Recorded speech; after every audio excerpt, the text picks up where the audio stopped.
Вестите ќе гледате. Потполно здрави деца преку ноќ станале инвалиди. Комисиите издавале решенија. Родителите профитирале. Биле деца довежбани да имат заостанат психофизички развој. Кој ќе ги избрише траумите на децата? Детонатор ќе го стресе. Да, токму така слушнавте, ова е последниот скандал кој што ја потресува македонската јавност, како што слушнавме од прилогот, деца здрави прави злоупотребувани за да се дојде до паричен надоместок. Токму затоа овде гостин во студиото на Канал 5 е Драги Змијанец, директор на првата детска амбасада Миѓаши. Добре дојдовте во вестите. Добро време. Еве и за вас, како што го завршив прилогот во вестите, значи каде се македонските институции да реагираат за ваква злоупотреба на децата? Дали сега ќе се соочуваме со последиците на веќе злоупотребените деца или ќе превенирате за вакви проблеми? Тоа ви е вас во функција на работата, господин Змијанец. Ниту превенција, ниту рестрикција, ниту пак санкционирање. Едноставно ова е процес кој трае многу долго. И Македонската коалиција за заштита на правата на детето, каде што првата детска амбасада директно работи со членките, достави извештај до Комитетот за правата на детето и посочи дека во Република Македонија не се води доволно грижа за соодветна категоризација на децата и користење на соодветни услуги и во специјалните основни училишта и во нивна инклузија образовна во институциите. Едноставно таа категоризација треба да трпи ревизија и дека не во сите училишта каде што децата се примаат да ги користат образовните и социјални услуги е вработен дефектолог кој навремено ќе детектира одредена состојба и ќе бара промена на состојбата. Сакате да кажете во отсуство на стручен кадар во училиштата, затоа ова станува толку алармантно. Значи, ако државата посвети внимание и вработи во секој училиште социјален работник, дефектолог таму каде што децата се вклучуваат во образовна инклузија или има посебно училиште за деца со посебни потреби, вобрзно треба државата да вработи социјален работник, дефектолог, психолог и педагог. И тие треба да ја следат состојбата со психичкиот раст и развој на детето. Меѓутоа, во овој случај имаме здрави прави деца кои што и им даваат медицински белешки дека имат попречености во растот и развој. Во нашиот апел, значи до Министерството за труд и социјална политика, образование и здравство, треба да ја прошират ова нивна заложба за заштита на овие деца кои се обесправени во нивниот натамошен третман, затоа што вие добивајќи социјална заштита, образовно ги оштетувате децата. Тие не треба да бидат вклучени во такви институции каде што не може да добијат соодветно квалитетно образование.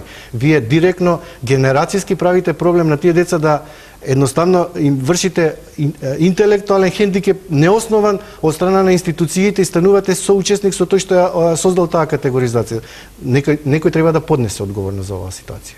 Според вас кој треба да поднесе одговорност? Тој што оценува, тој што дава мислење, тој што врши категоризација, но и на субординативно ниво повисоко министрите мора да поведат сметка кој се е вклучен во овие комисии. Меѓутоа, господин Змијанец, сега веќе некако како да ги решаваме последиците од целиот овој проблем. Точно, ова е последица на многу... Зошто не го превениравме проблемот?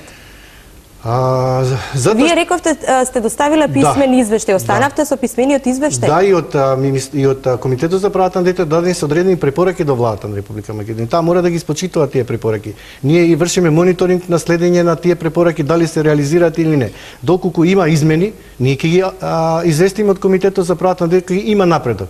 Се прават измени, но не се затвара целиот процес.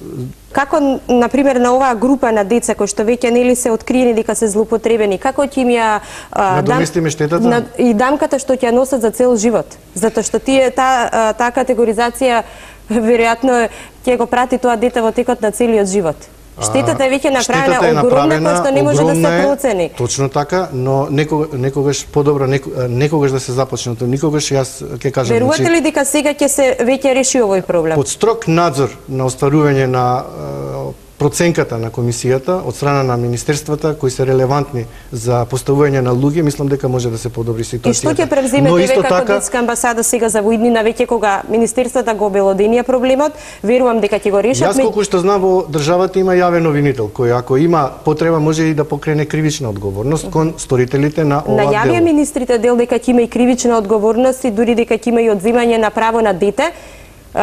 Одземање на право на дете е крајна мерка.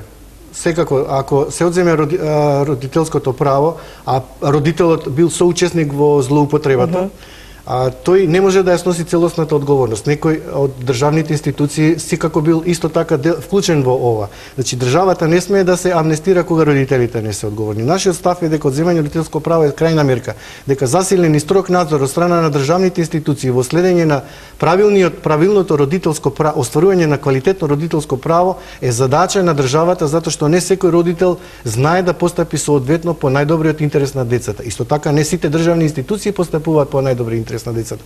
Мора да има мониторинг, мора да има следење и мора да има преземање на одговорност. Како ќе постапат трите министерства во однос на оваа ситуација, ние ќе следиме состојбата. Наша заложба е дефектолог, обврзно вработување во секој училиште каде што децата ги користат овие услуги и барање ревизија на состојбата на секој 6 месеци или година дена, за да детето си добие соодветна социјална и образовна категоризација и да може да ја следи наставата редовно. Без при тоа да се виктимизира во процесот и да добива некаква социјална заштита или помош, се со намера за да се пополни одреден број, дали тоа ќе биде во специјално основно училиште или во средно училиште или во специјални паралелки или во дневни центри. Добро, благодарам за гостувањето во Канал 5 телевизија.